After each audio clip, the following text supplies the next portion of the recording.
Ladies, gentlemen, do I have something interesting for you today? So, as you guys know, as of yesterday, the reveal for Call of Duty Black Ops Cold War took place, and it took place within Warzone. And basically, all of the rumors that we've had so far became true, where slowly the Modern Warfare storyline and the Black Ops storyline are converging and becoming one whole story. Now, this is interesting for several reasons, but what I wanted to do today is explain to you how this could make sense. And essentially, there are three different ways that these storylines could essentially cross over. And today, I'm going to explain to you what those three ways are and how these stories could actually collide. And it is a little bit confusing. So first of all, we have to start off by talking how these games make sense together and why we've never seen this before. So let's start there. About a year ago in Blackout, which was the Battle Royale game made by Treyarch in Black Ops 4, Captain Price was added as a pre-order bonus for Modern Warfare 2019. And at the time, this could make sense because the way that the characters worked within Blackout is they were known as archetypes. In other words, clones of previous characters. Now, this could explain things like how, for example, young Frank Woods and old Frank Woods could be in the same universe at the same time. Now, the one thing that didn't make sense about this is how could Captain Price, a character from the Modern Warfare universe, be inside a Black Ops game if the universes didn't cross over? This question got even bigger with Modern Warfare 2019. In Modern Warfare, yesterday, Frank Woods was added as a playable character or an operator within Warzone as a pre-order bonus for pre-ordering Call of Duty Black Ops Cold War. Now, in this game, it doesn't make as much sense because archetypes or clones are not a thing in Warzone, so it lends to a lot more questions. But to understand this, what we can do is look at the overarching timelines of the Modern Warfare and Black Ops games. So to start off the timeline, we have Modern Warfare 2019, which obviously takes place in 2019 and even into 2020 a little bit. On top of this, we have the rest of the Modern Warfare universe. Call of Duty 4 taking place in 2011, Call of Duty Modern Warfare 2 taking place in 2016, and Modern Warfare 3 taking place directly after Modern Warfare 2, once again in 2016. Now, the important part about this is that these two timelines are not linked whatsoever. They have similar characters, they have similar events. For example, Chernobyl happens in both, Pripyat, where Captain Price shoots Imran Zakhaev's arm off, happens in both, but the timelines as a whole are not the same. They do not cross over. Essentially, they are two different stories with the same characters in them. So we can take out the first three Modern Warfare games. This brings us to the Black Ops universe, where the first Black Ops game takes place in 1968, where you follow the events of Alex Mason going through his memories. The second game of Black Ops 2, just for the past part, takes place in 1986. There's also a futuristic part as well that takes place in the year 2025. Black Ops 3 takes place in the year 2060 to 2065, and Black Ops 4 takes place before Black Ops 3 in the year 2045. Those second two games, Black Ops 3 and 4, really aren't going to matter too much in what we're talking about today. Now, as we found out, Call of Duty Black Ops Cold War takes place in the year 1981 with some flashbacks, but for the most part, the year 1981, which puts it right between Black Ops 1 and Black Ops 2, and is going to follow the events of the same characters. Now, since we know that the new Modern Warfare universe takes place within the Black Ops universe as well, we can actually put this together as a full timeline, and it ends up looking like this. Now, what's interesting about this is the two most recent games fill in the gaps between Black Ops 1 and the beginning of Black Ops 2, and on top of that, the Modern Warfare 2019 games fills a gap between Black Ops 2 and the future part of Black Ops 2. Now that we understand the timeline, we can look at the three ways that the timelines could actually cross over each other, starting off with the Imran Zakhaev route.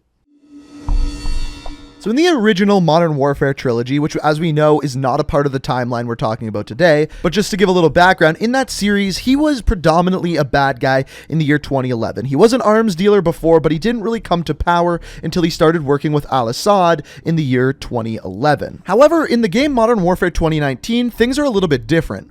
When the game was first released, we all thought that the big bad guy after the game was going to be someone by the name of Mr. Z. And as we found out through Easter eggs on maps, he he owns a company called Zakhaev Arms, once again being an arms dealer. And personally, I still believe that that was Infinity Ward's original plan to make Imran Zakhaev the next bad guy. However, about halfway through the launch of the game, maybe 5 to 6 months after, we found out via a blog post from Activision that that is actually not the case. Mr. Z, the man we've been looking for the whole time, is his son, Victor Zakhaev. Even though we saw pictures of Imran Zakhaev, apparently it was Victor the entire time. And we know this because Activision put out a blog post telling us that Imran Zakhaev is actually dead, and Victor is carrying out his father's wishes, doing his bidding within Verdansk. Now, what I think happened behind the scenes is that Treyarch came to Infinity Ward and said, hey, let's build our universes together, and what's a good way we can do that? And one way that they decided was to make Imran Zakhaev a bad guy during the Cold War. In that same bio we were just talking about, we find out that Imran Zakhaev was once again a terrorist and arms dealer during the Cold War and died recently before the events of Modern Warfare 2019. So one way that these games could be tied together, especially if Warzone is going to be a mode that is also in Black Ops Cold War, is that the war that's being fought in Verdansk during Black Ops Cold War is a war against Imran Zakhaev, whereas Modern Warfare 2019 is against Al-Assad and Victor Zakhaev. Now, the second part of this theory brings us even deeper, and it involves Captain Price. So I talked about this briefly in the story of Jason Hudson. If you haven't checked out that video, I'll link it down below, probably on screen at the end of the video as well. But essentially, the entire story of Black Ops 1 is the fact that numbers are stuck in Alex Mason's head. And essentially, he was brainwashed by the Russians to be a sleeper agent to do their bidding. Hudson's job was to unbrainwash him and figure out what was going on with the Russians. The good guys end up prevailing, and by the end of the game, they end up taking down Dragovich and the Russians. However, the next game, Black Ops 2, does not start until the year 1986, and very little is known about this time in between, hence why Black Ops Cold War is going to be such an interesting game. But before Black Ops Cold War, in the year 1978, the CIA still believed that the numbers within Mason's head could make him a threat to the American government, so they decided to put out a hit on Hudson, Woods, and Mason, and this was called Operation Cherebitis. I'm sorry if I'm saying that wrong. Now, I'm going to read to you the last paragraph in this intel. By the way, this intel was found in Black Ops 2. And the last paragraph says, SAS has assigned to one Jonathan Blank as their lead operator. Though inordinately young for such a role, both MI6 and SAS have assured us that he is a veritable prodigy and will not fail to meet his objectives. Now, we know someone by the name of Jonathan, and then a short blanked out last name, that worked for the SAS and was a prodigy soldier. None other than Jonathan Price. But the question from here is, do the timelines line up? So in the intel there, it says that Jonathan was very young to go on this mission, and we can assume that if he's in the army, probably the youngest that he can be is 18 years old, which would make him born in the year 1960 if he was 18 years old in the year 1978, which means in the year 2019, Captain John Price would be 59.